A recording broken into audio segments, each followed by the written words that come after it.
Hello beautiful soul! Welcome back to my channel. This is May Chang Amir from Japan, Kabayan Aquarius. This reading is for you. Tingnan natin na iyong November 2 to 8. Maraming salamat muna sa aking mga subscriber, yung subscriber, cross-watcher, at sa mga bagong pasok dyan. Welcome na welcome kayo sa bahay ni Ate Aimee. Salamat din sa nakataba ng puso niyong mga comments at sa mga nagpa-personal reading. Marami pong salamat. Kung gusto niyo na energy niyo lang talaga, ang gusto nyo makuha natin, all the details is in description below. Pakicheck na lang. General reading tayo, kunin mo lang sa'yo at itapon ang hindi naman sa'yo. Maaring vice versa. Energy mo, energy ng person mo, energy ng malapit sa puso mo. Nangyayari, or mangyayari pa lang. Use your own intuition, lawakan yung inyong isipan, energy reading, ano man ang gender mo, ano man ang edad mo. Lagi nyo tatandaan na kayo lang ang makapagpapabago ng inyong buhay. Wala sa baraha at kung kanino man. Pero tayong Capricorn, Gemini, Sagittarius. Merong kang sisimulan o nahadun ka sa, iba dito wish come true to no? Sa iba naman, you want to start sa isang pangarap sa buhay mo, pero medyo may delay yon, no? Pero you want to success dun sa bagay. Para nandun yung situation na may mga related partnership, cooperation, dealing, nandun sa point na yon, no? May, yung kumaga may mga kinakausap or kakausapin, parang it's more on communication or pwede rin na ano siya, supporting, no? Parang ganon. Parang gusto mo sumuporta, gusto mo tumulong, mga ganon. Sa iba ganon, no? You want to structure something into your life. Pero delay pa siya, no? Sa iba. May mga delay situation ako na nakikita sa iyo. Kasi siguro ano yung mga challenge na pinagdadaanan mo pa this time. And if you want naman yung bagay na yun, is kailangan mo mag-commit dun sa bagay na yun and need to progress. May mga bagay na kailangan iproseso. Iba naman sa inyo is maaari makaka-receive ka o ng message, communication, or news sa tao na kakilala. Pwedeng ito is a person na connected sa'yo na nagkaroon ng hindi magandang situation from the past. Pwedeng sa iba is makakasama sa trabaho, karelasyon, kung sino man yan. No, yun ang nakikita ko dito. Meron din na tao na maaaring ikaw or siya, there's a partnership din kasi ako nakikita tulad ng sabi ko kanina. Partnership dealing situation. Ako na nakikita sa'yo. May ano no, sa iba dito ano to, contract, no? Maaaring magkakaroon ng mga bagong kontrata. Pwedeng sa trabaho, kung saang aspeto ng buhay mo yan, or may mga deal situation, ako nakikita, may mga tao, or pwedeng ikaw or someone is may promises. Pwedeng, yung iba dito is hindi matutupad. Hindi matutupad ating sakla pa. Delay na lang. Sige, yan na lang natin na delay siya. Yung promises na yun is may delay. Sige. Para hindi kayo masyado. Pero kailangan mo makipag-usap doon. Or kinakailangan mo makipag-cooperate sa sitwasyon para ma-delay man siya, at least, di ba, matupad yung hinaasam mo dun sa bagay na yon. May mga promises na pwedeng ma-delay, may mga commitment, partnership, dealing, and contract situation ako nakikita sa'yo. Meron ka daw isang gagawin, you're doing something passion, creativity, or pagtutuunan mo siya ng energy mo. May mga bagay na gusto mo na umpisahan, may mga bagay na syempre inaasam mo. Pero ang sabi dito parang may ano ka daw nagkakaroon ka ng limitasyon in life. Yun na nakikita ko dito. Maaaring iba sa inyo, you're in a public place or yung trabaho mo talaga is matao, no? Maaari rin na may mga time na hinihiwalay mo yung sarili mo or may tao na umalis o humiwalay sa'yo. Yun na nakikita ko dito. Umiiwas, pwede rin sa umiiwas.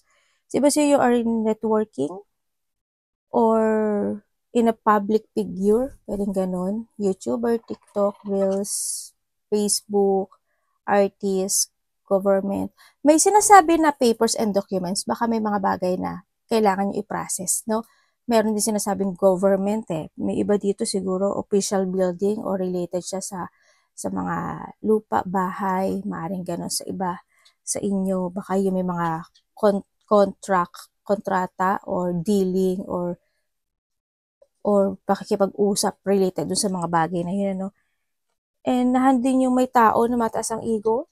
Also is, there's a loneliness situation.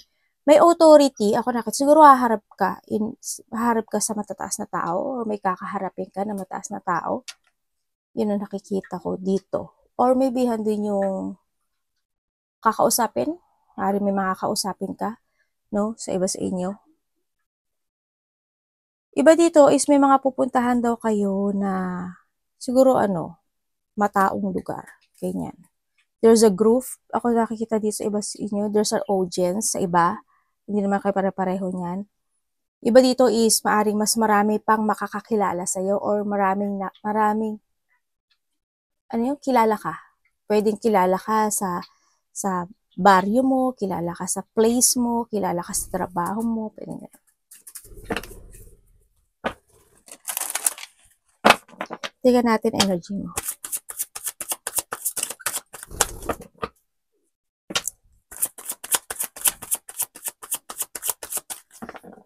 May sinasabi na kailangan mo daw alamin yung mga information na kinakailangan. Parang o may inaalam ka na mga information. Yan, may mga sinisiyasat ka siguro or inaalam. Or someone, no? Ganon siya sa'yo. Energy. Ay, devil. Luga. Bato.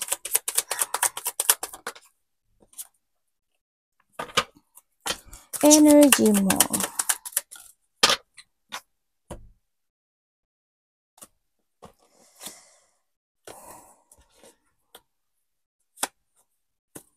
Okay, energy mo. Energy mo, you're stuck no? Sa nakikita ko dito. Stuck ka talaga. May mga sitwasyon siguro na may mga plano na hindi pa na push forward. Talagang tulad ng sabi ko kanina, di ba? May mga delay situation. May mga disappointment. Ako na nakita. Siguro, this week may mga disappointment kang mararamdaman. May mga sitwasyon na pwedeng mag-fail or pwedeng sa iba is magkakaroon ka ng self-doubt or yung pagsisisi. Ganyan, may mga pagsisisihan. Yung iba, kumbaga also, this week, there's a blockage. Kung tingnan mo na, nandito na si Devil, di ba? There's a blockage sa'yo. Ako nakikita sa'yo. May mga konting frustration, ganyan. May mga malalack of plan or maybe nandun yung iba sa inyo is may mga sitwasyon na nahahata ka ng nakaraan. There's a chaos, no? It's more on imbalance. Sana hindi ka magkasakit or walang may taong may sakit. Sa tingin ko dito is medyo masama yung pakiramdam ng iba. So nakita ko dito this week. Yun. You're feeling stuck and trapped kasi. Yan. Imbalance yung energy mo sa akin. Maaaring may mga iisipin ka, mga problema, no? May mga aalalahanin kang situation. And then, hindi siya stable actually May sinasabi na moving home. Hindi ko alam kung mag-moving home ka ba or someone is there's a moving home. Yun na nakita ko. May moving home ako nakita sa iyo. Tingnan natin. Anong parating sa kanya? Anong parating kay Aquarius this week? Parang may dito Teka lang. Kasi may blessing na iniwan yung anak ko. Diba nagpupupa siya?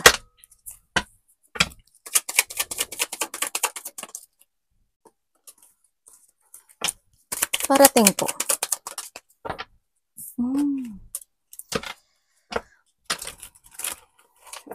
Ano mo, nagbabalik tayo.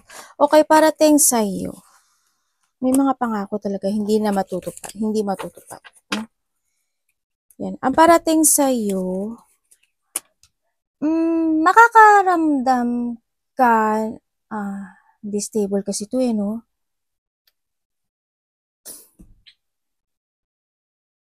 Sa iba sa inyo, it's more on, i-release mo yung sarili mo sa mga tao na hindi kayo compatible. pwedeng iiwas ka, pwedeng ayaw mo muna silang kausapin, or pwedeng ayaw mo muna silang isipin, yung mga ganun. Or someone is magiging ganun sa'yo. No? Yun ang nakikita ko sa'yo dito.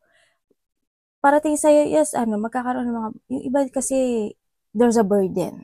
Yan, may mga promises na hindi, sabi ko, di ba, may mga promises na hindi matutupad, hindi, promises na hindi tinutupad, mga ganun, ako nakikita sa'yo.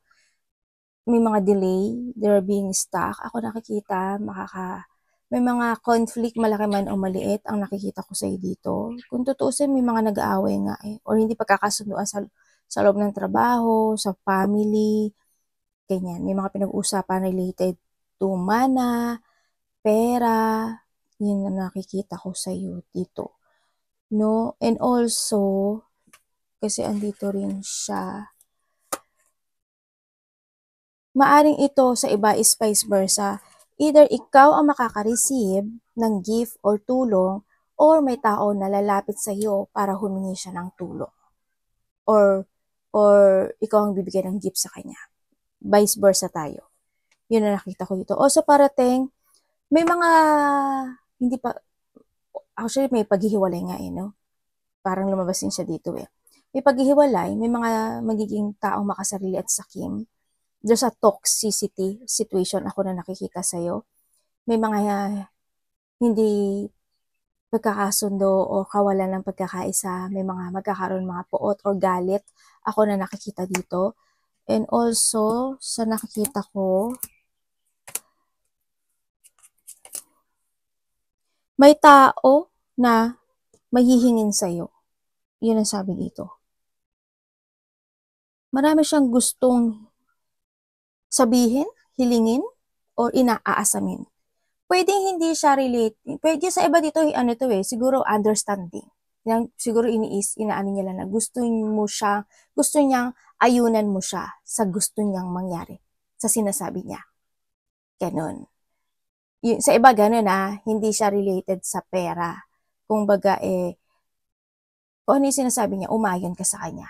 Yun nga lang, paano kung mali siya, di ba? Paano mo siya ayunan? Yun ang mahirap lang sa lahat. Yung maintindihan mo siya. And then also, may nakikita ako na hospitalization. Yan, may magpapa-hospital or confine, check-up, doctors. Yan, may ganun ako nakikita sa iyo.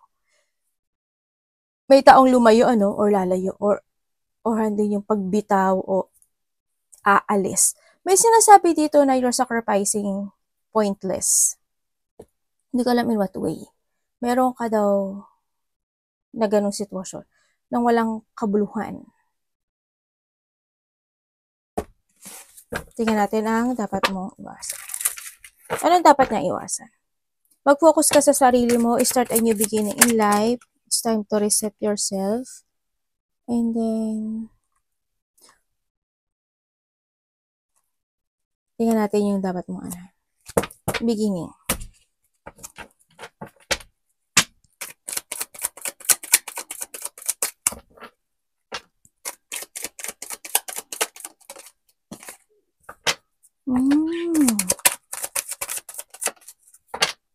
The devil, Okay, dapat mong iwasan. Siyempre, dapat mong iwasan yung mapanghinaan ka ng loob.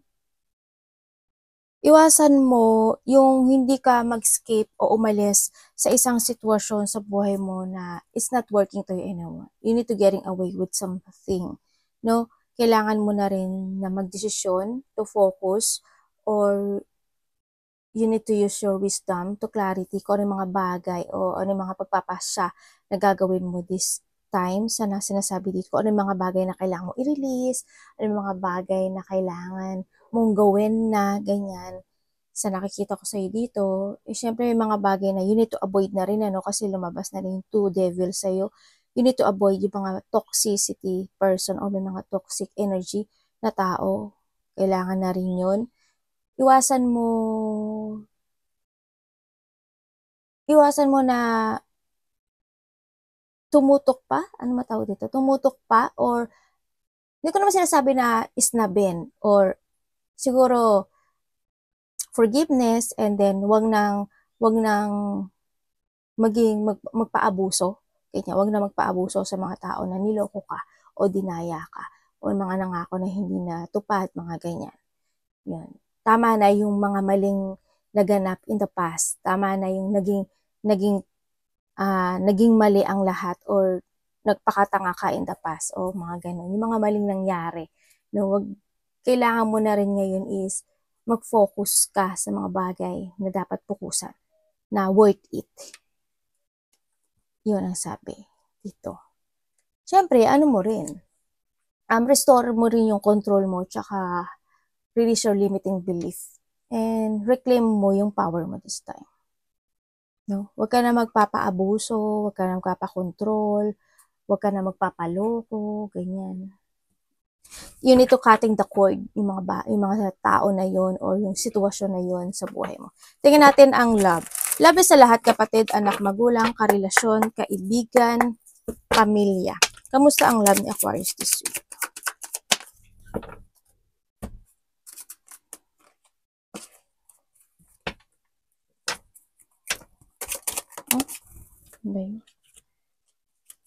Oh, 6 and 6.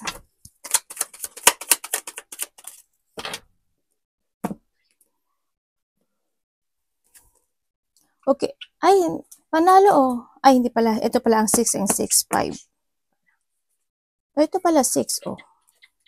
6, 6, 6. Anim ang 6 mo. Ay, anim. 3, 6 mo. Anim ang 6 mo. Mo sobre, no? Okay, when it comes sa love, oy, nagkaroon ng hiwalayan na, no, sa iba sa inyo. Kasi why? Kasi hati yung pagluloko. Nag-cheat, nagkaroon ng pagtataksil, puro sinungaling, naging sneaky yung tao na to sa'yo. Hindi ka niya pinahalagahan, kahit na pinahalagahan mo siya, handi yung point na mas naging understanding and kind ka kasi sa kanya. Binigay mo yung hilig niya, no? Pero dumating talaga yung point na iniwan ka lang din niya sa ere. Yan ang sinasabi dito. Huwag masyadong, no? Yun, may pag-alis na naganap. Kasi umalis kasi yung isa sa dito kasi naramdaman na niya na hindi na worth it sa kanya yung relationship. Napagod na daw siya. Yan ang nakita ko dito. And then, kung magkakaroon ka ng connection, actually, magkaroon kayo ng connection na bigla siyang dumating o biglang makapag-communicate to sa'yo this week. Yun na nakikita ko sa iba. Kasi bigla siyang susulpot. May sasabihin siya sa'yo eh. Hihilingin o sasabihin, basta may gusto niya kausapin. Baka may pag-uusapan kayong dalawa. No? And then, sa mga magkakarelasyon. Sa mga magkakarelasyon, nasa sa'yo naman ito, no? Kasi alam mo naman sa sarili mo kung mahal ka pa niya or hindi. Dito kasi sa nakikita ko, hindi ka niya mahal.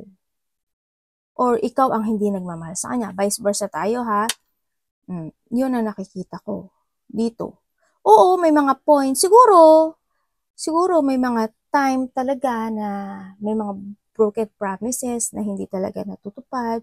Maaring kapag nag-uusap kayo, iniiwasan na lang niya o naiiba yung usapan, pwedeng ganun, ayaw niya mapag-usapan, kung ano yung mga dapat, yung sinasabi mo, maaring ganun. Nagsisinungaling, oo, nagiging sneaky, may pagtataksil, nakikita ko naman na hindi kanya pinapahalagahan dito, kaya may mga point na nalulungkot ka. No, yun na nakikita ko dito. Pero kung mahal mo, nasa sa'yo yun. Alam mo naman yung halaga mo sa sarili mo. Pero dito sa nakuha ko, sana hindi niya to energy. Kasi ito nakuha ko, walang pagmamahal. As in, walang pagmamahal. Undervalue to. As in. Sobrang pang-aabuso ang nagaganap dito sa situation. Hindi siya love. Aquarius.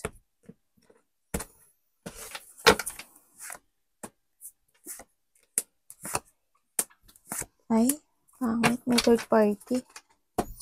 Ingat kayo ha. Yung iba dito, baka ma-scam kayo. May nakita kong scam. Tapos pag may mga mangungutang, nangutang, hindi kayo mababayaran yan. No? Pahirapan yan.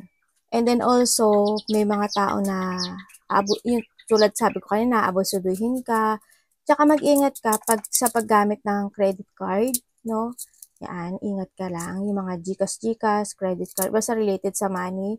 Tsaka yung mga, pag sinabing, yung mga gift string na this is a free, pero hindi yun free. Yung ganyan. O kaya may nag-text sa inyo, ganyan. Pagka inano mo to is makaka-receive ka ng ganito. Mag-ingat kayo, no? Huwag nyo na asamin yung mga pre-pre niya. Hindi, bumili na lang kayo. Kaysa ma-scam kayo. Diba? Yun na nakita ko dito. Dito may third party. May tao. Ay, may mga bata. Isa, dalawa. May hingi sa'yo ng tulong, oh. You need to be aware, ha? Maging aware ka raw.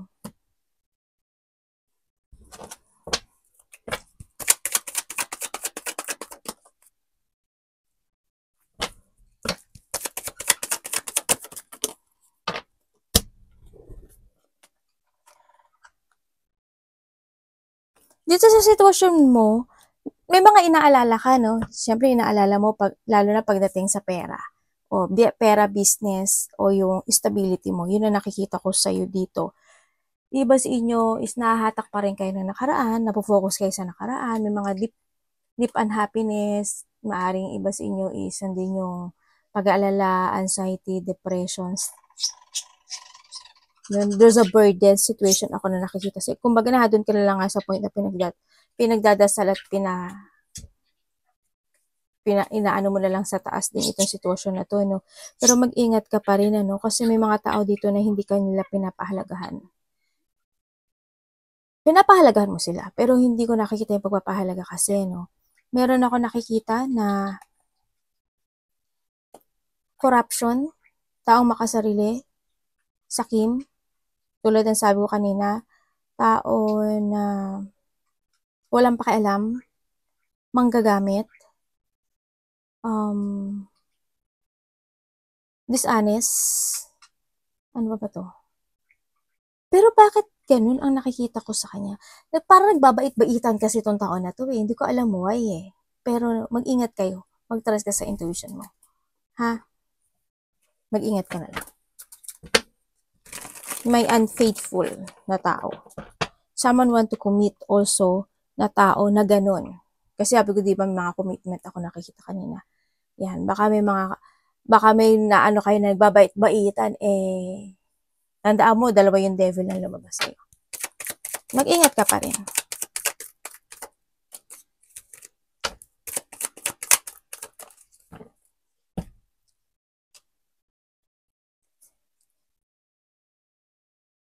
Yung iba sa inyo ay merong taong ko-connect sa'yo. Itong tao na to is matagal na to. Pwede ikaw ang ko-connect or siya yung ko-connect sa'yo.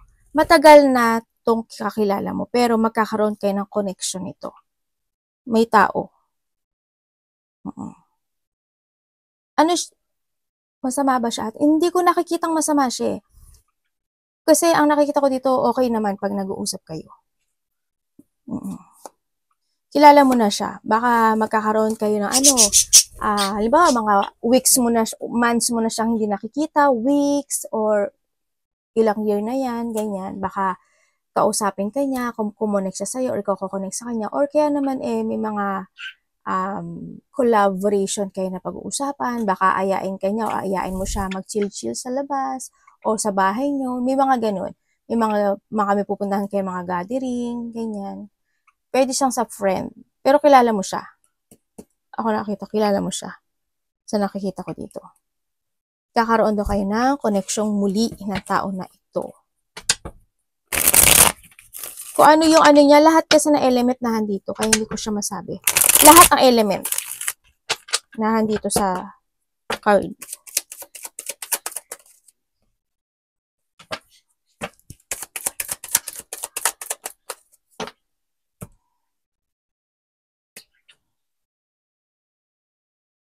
Three of Swords. May tao dito na na maaring ikaw to or siya, wala na talaga yung love. Alam mo yun? Either wala siyang love sa'yo, wala siyang amor, o wala siyang pakialam sa'yo. May taong gano'n. Kasi ang nakikita ko sa kanya, kahit masaktan ka, wala siyang paki. Yun ang nakikita ko dito.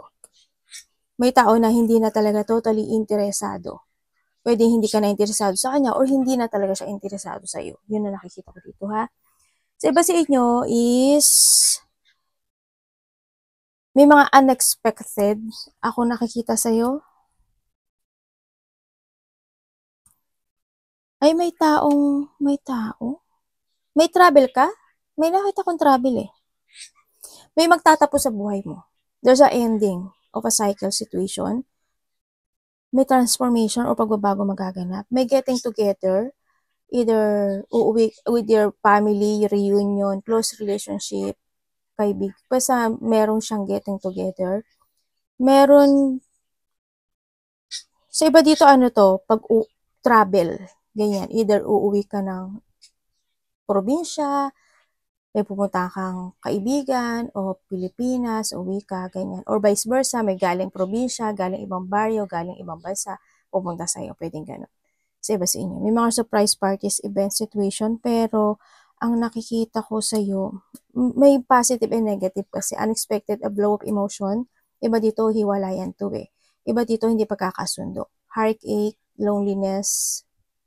Pwedeng iba sa inyo is nawawalan ka na ng pag-asa na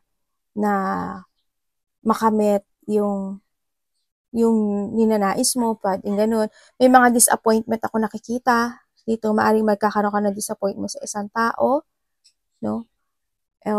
May mga intense situation, conflict, tulad ng sabi ko kanina. Dito, may taong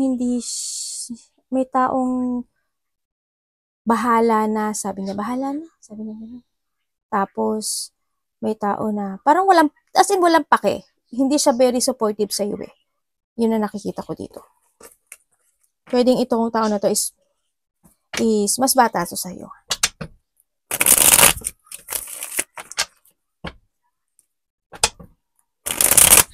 Or pwedeng ikaw rin ito.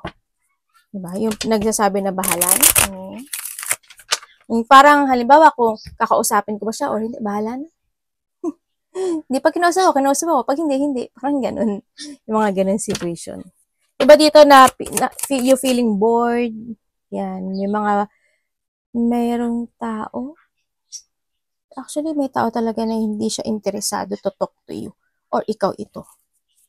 Parang ganun din siya. Bahala na ito. Uy, ano ba ito?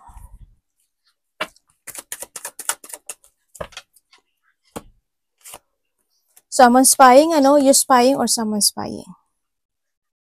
You need to take care of yourself, ha. Mag-ingatan mo yung sarili mo sa nakita ko dito. Yan. Iba sa inyo. Okay.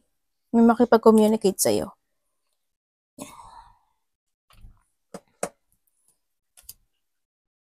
May mga aayusin ka raw? Parang may mga inaayos kayo. Parang may mga dapat ayusin, may mga pag-uusapan. Bahay, family, territorial. Sa iba, ganun ha. Kuhanin mo lang yung sa'yo doon. And then also, ingat ka rin. Hindi ko alam kung ikaw or someone, meron ako nakikitang masakit sa tiyan or may sakit sa bandang tiyan. Pwedeng ganun. Sinisikmura. Ikaw or someone in part of the family, pwedeng ganun sa iba. May nakita rin ako di ba sabi ko parang may confine or paralyzed or sa doktor, di ba? Sabi kong ganun. Iba dito medyo malabo yung mata o lumalabo or pwede rin na may mga ano ba to? Ano sa mata? Mga katarata. Pwedeng ganun, di ba? Kung ano yung mga problem with comes sa eye, yun ang nakikita ko dito. Yun. Sa bandang tiyan naman, ganun din ang nakikita ko dito. Baka may problema sa bandang tiyan o masakit ang tiyan or may related to a tiyan. Related bandang tiyan. Yun ang nakikita ko dito. Ang dami mong iniisip, may mga, you daydreaming, may mga pinapantasizing ka sa nakikita ko sa'yo, nagkakaroon ka ng choices sa buhay mo. Pero alam mo, sabi dito, choices is always available sa'yo, no? Ang sinasabi dito, ikaw at ikaw lang din ang makakaalis o makakalabas o pwedeng umalis sa sitwasyon mo na meron ka sa ngayon. Yun nakita ko. May mga yun ako nakikita.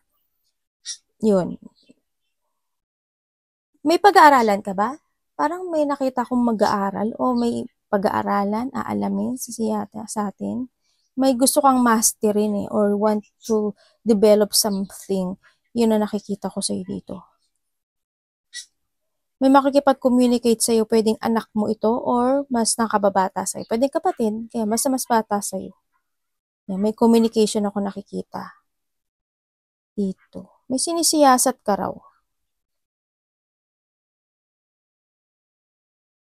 Mag-ingat ka lang sa tao makakausap mo kasi pwede kang pwede kang ma-feel pain sa kanya. Yun na nakita ko. Kasi baka magkaroon ng away, hindi pagkakasundo, depression, heartache. Yun ang nakikita ko. Arigato namaste, God bless.